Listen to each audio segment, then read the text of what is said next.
What is the difference between high relief and low relief? Have you ever looked at a sculpture and wondered how it was made? Today, we are going to talk about two fascinating types of relief sculpture, high relief and low relief. Understanding these forms can help you appreciate the artistry behind them. First, let's discuss low relief, which is also known as bas relief. In low relief sculptures, the figures are only slightly raised from the background. The projection is shallow, often just enough to create subtle shadows and outlines. Because of this limited depth, low relief sculptures tend to look somewhat flat.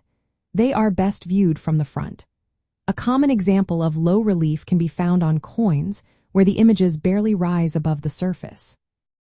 You might also see low relief in decorative friezes or architectural details, where a subtle effect is desired.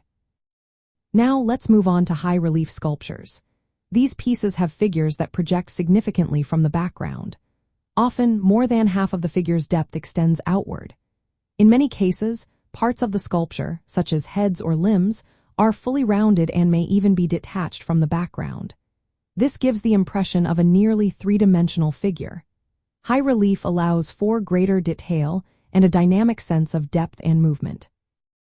You can commonly find high relief in large-scale antique panels or architectural decorations, where dramatic scenes with multiple figures interact. When it comes to collectibles, high relief pieces are often more visually striking.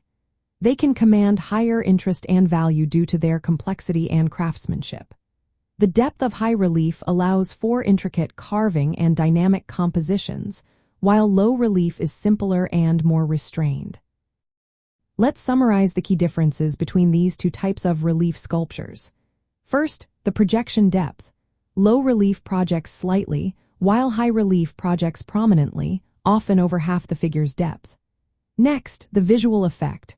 Low relief appears flatter and relies on light and shadow, whereas high relief gives a strong three-dimensional effect. The detail and complexity also differ. High relief allows for more intricate carving, while low relief is simpler. Finally, the viewing angle matters. Low relief is best viewed head-on, while high relief can be appreciated from multiple angles due to its depth. In the world of antiques and collectibles, knowing these differences helps in identifying the type of relief work. It also aids in assessing its artistic and historical significance and determining its value. High relief sculptures tend to be rarer and more labor-intensive, making them more desirable to collectors. Low relief, on the other hand, is more common and practical for decorative purposes. Understanding these distinctions can enrich your appreciation of sculptures and their place in history.